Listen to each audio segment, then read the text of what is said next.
underwater, your phone's gonna lose service. That's just because service can't come down in the water column. So if you want your phone to stop searching for service while we're down here and save battery for later on in the day, airplane mode's your best bet.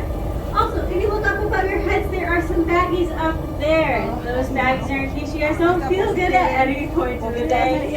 And one thing I have for you guys, grab one. Please take it home with you. It'll be like a little souvenir. We definitely don't want them back. They are yours. And I'll give you guys a quick introduction to who's on board today. We have a couple of crew members on board.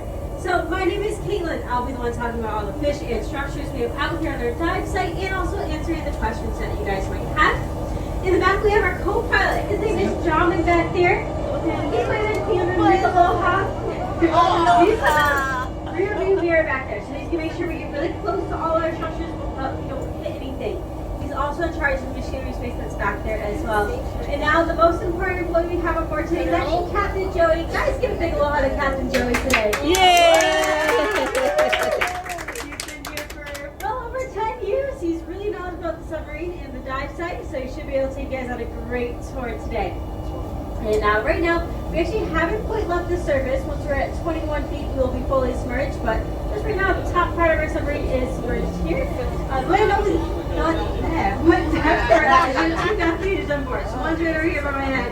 You guys can't see this one at any point, so I'm blocking it. There's one in the back by our co-pilot as well here. But yeah, so right now, we are still going down here. We're going to probably hang out around 80 feet deep for most of our dive. We'll drop down to over 100 feet, and I'll point that out as well, because that will be the deepest part of our dive.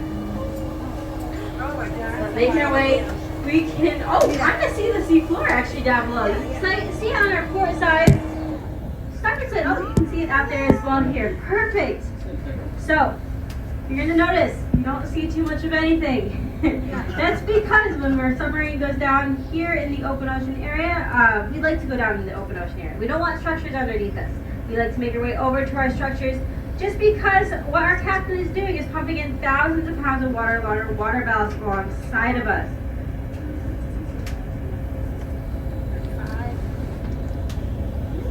But yes, he's pumping in thousands of pounds of water. He doesn't ever want to overestimate this water intake because then we'll hit the sea floor, which is why we go down in this open ocean area.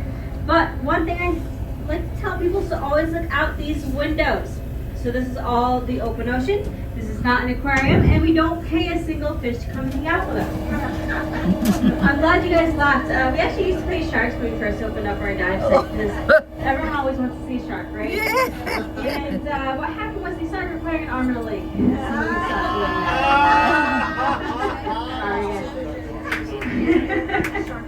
But no, sometimes we do have bigger sharks out here from time to time. Sometimes we have spotted eagle rays, sea turtles, barracuda.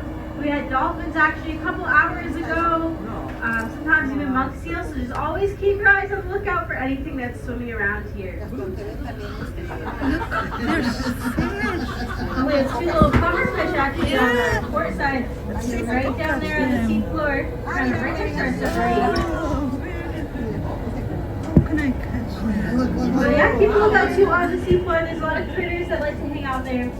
Normally what we'll see is a lot of sea stars. And I guarantee if you're trying to find a sea star and you're looking down on the sea floor, you'll find at least one by the end of our dive today. We also have a lot of sea cucumbers down there. They're like long tubular organisms, almost like long worms on the sea floor. As well as octopus. We actually have a lot of octopus on our dive site. However, if you're trying to find an octopus, you have to look really hard. You might only see their eyes, their body shape, and if they're breathing, because any octopus out here actually camouflages really well with their environment. And they do so with cells that line their entire body called chromatophores. And chromatophores are just cells with a little bit of pigment in them. What they do is expand and contrast those cells and change the color of their skin. So it's really cool how they do that and how they camouflage. And actually fish have that ability too, so sometimes fish even change their colors out here. There's some more. Oh, it's an angelfish. Oh yeah.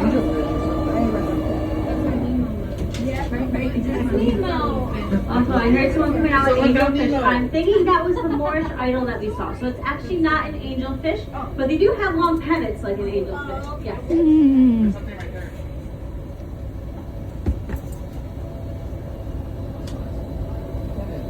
And we're kind of making our way here. Probably going to jump off this little coastline that we are on right now. I can actually see the edge of it. So we're almost towards our structures that we have. When we get to our structures, we're going to actually see 3 on each side. So 3 on our port side, 3 on our starboard side. And you know, I am mentioning port and starboard as we're going on throughout the day today. I'll kind of explain what side is what, because I don't like to use right and left because the right and lefts are all different. So we always go by the bow or front of the vessel for port and starboard. On the right side of the bow we have starboard side, so that's where I'm standing right now. And on the left side of the bow over here we have port side, and a good way to remember that is both port and left have 4 letters. But I'll just be referring to those terms throughout the dive today.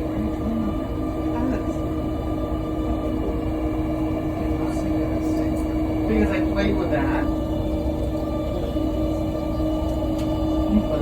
We're still sinking. We're down to 6,000 feet. Something's weird. I see it. It's like a blue sort of. It's nice. Here we go, guys. Our structures are coming into view. I can see it right now in our cabin's window. And oh, we have some of Dory's cousins. They're right over here. Oh, yes. Oh my God. Our captain said there's a one reef shark out here, guys. I'm not sure where he is, but I'm gonna keep. Oh, I found it! Oh my God. Oh. Oh my God. Right around that first one we're seeing. Oh my gosh.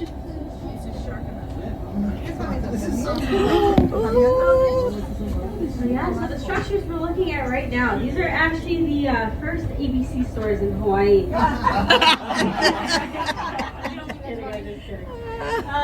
these are actually the first structures we brought down to our dive site now.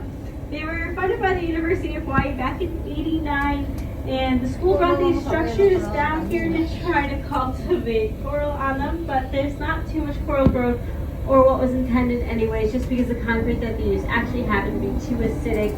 Wouldn't allow coral to happily attach to it, but as you can see, it still brought a lot of reef fish in the area despite the lack of coral. And that's because those reef fish, they actually like the protection of those structures. They don't want to be out in that open ocean area. That's where all those bigger predators are. Oh, come on.